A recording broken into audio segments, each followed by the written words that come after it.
नमस्कार मैत्रिणींनो, सिंपल मेजवानी मराठीमध्ये आज आपण पापड खार म्हणजे काय व याबद्दलची संपूर्ण माहिती या व्हिडिओमध्ये मी तुम्हाला देणार आहे।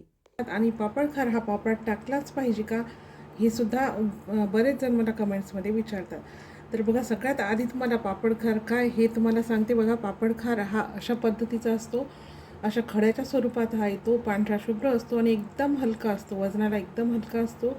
हा एवढा जो पापड खार आहे ना, हा फक्त 100 ग्रॅम एवढा पापड खार आहे आणि हा मला 10 रुपयाला मिळालेला आहे। तर बघा, हा पापड खार जो आहे ना, तो एकदम हलका असतो। ते बघा, तुम्हाला दाखवते मी। असा हाताने सुद्धा हा पापड खार तुटू शकतो, अशा पद्धतीचा असतो। दिसरा जरी कडक असला तरी हा पापड खार हाताने तुटतो आणि पापड खार हा पापडात टाकावाच लागतो। बघा, अशा पद्धतीने हाताने याचा चुरा होतो, तुम्हाला इथे दिसत असेल। काही काही खडे याचे कडक असतात, काही काही अशा पद्धतीचे ठिसूळसुद्धा असतात, जे की हाताने याचे चुरा होतात। बघा, काही काही खडे कडक आहेत। तर बघा, आता हा जो पापड खार आहे ना, हा आपल्याला अशा पद्धतीने बारीक करून पापडामध्ये टाकायचा असतो। पापड खार पापडामध्ये टाकावाच लागतो, कारण पापड खारामुळे आपले पापड जे आहेत ना, ते छान हलके, कुरकुरीत, खुसखुशीत होतात। शिवाय कुठलेही वाळवणीचे पदार्थ पुरवण्यासाठी पापड खाराचा उपयोग केला जातो। पापड खार जर पापडामध्ये आपण टाकला नाही ना, तर मग पापड आपले कडक होतात किंवा खूप जास्त असे चवीला सुद्धा चांगले होणार नाहीत आणि छान फुलणार सुद्धा नाहीत। आता आपण पापड खार कोणकोणत्या पापडामध्ये टाकायचा बघा, कुठलेही पापड करा, ज्वारीचे करा किंवा बाजरीचे करा, नाचणीचे करा किंवा तांदळाच्या पापड करा, ज्वारीच्या बिबळ्या करा, सगळ्या पापडामध्ये पापड खाराचा वापर केलाच जातो। जर तुम्ही पापडामध्ये पापड खारा टाकला नाही तर मग मात्र तुमचे पापड छान फुलणार नाहीत, कडक होतील आणि छान कुरकुरीतसुद्धा लागणार नाहीत।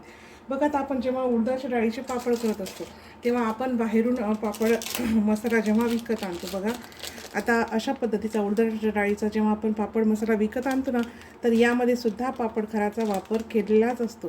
या पापडाच्या मसाल्यामध्ये सुद्धा पापड खार टाकलेलाच असतो। त्यामुळे तुम्ही उडीद डाळीचे पापड करा किंवा ज्वारीचे बिबडे करा, नाचणीचे पापड करा, तांदळाचे कुठलेही पापड करा किंवा पोह्याचे कुरकुरे, पोह्याचे पापड, काहीही जरी केलं तरी तुम्हाला पापड खार हा पापडामध्ये टाकावाच लागतो।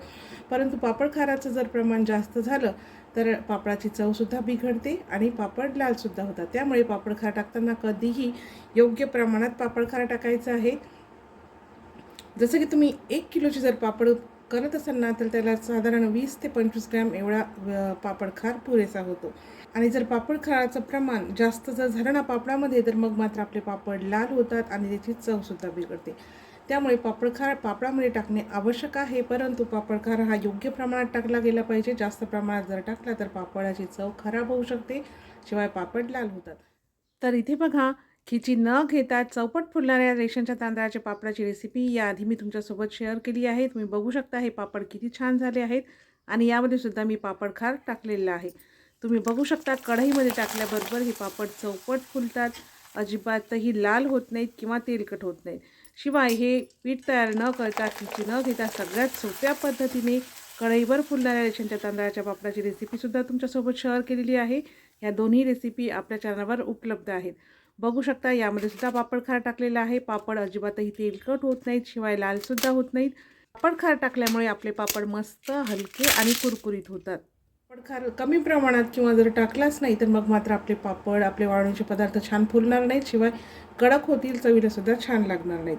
तर बघा, असा हा पापड खार कुठल्याही किराणा दुकानामध्ये तुम्हाला अगदी सहज मिळून जातो। खूपच कमी किमतीचा म्हणजे स्वस्त हा पापड खार असतो। 20 रुपयाला 250 ग्रॅम एवढा पापड खार तुम्हाला मिळून जाईल। तुम्हाला पुन्हा एकदा सांगते, पापड खार अशा पद्धतीच्या पांढऱ्या खड्याच्या स्वरूपात असते। पापड खार आणि खाण्याचा सोडा यामध्ये फरक आहे। पापड खार समजून तुम्ही जर खाण्याचा सोडा पापडामध्ये टाकला ना, तरी तुमचे पापड लाल होतील किंवा त्याची चव बिघडेल। त्यामुळे पापड खार आणि सोडा यामध्ये फरक आहे। काही ठिकाणी याला पापड खार म्हटलं जातो, काही ठिकाणी फुलखारसुद्धा म्हणतात। तर किराणा दुकानामध्ये तुम्ही मागून बघा, दुकानदार तुम्हाला या पापड खाराला एखाद्या वेळेस फुलखारसुद्धा म्हणेल। तर पापड खार आणि फुलखार दोन्ही एकच आहेत।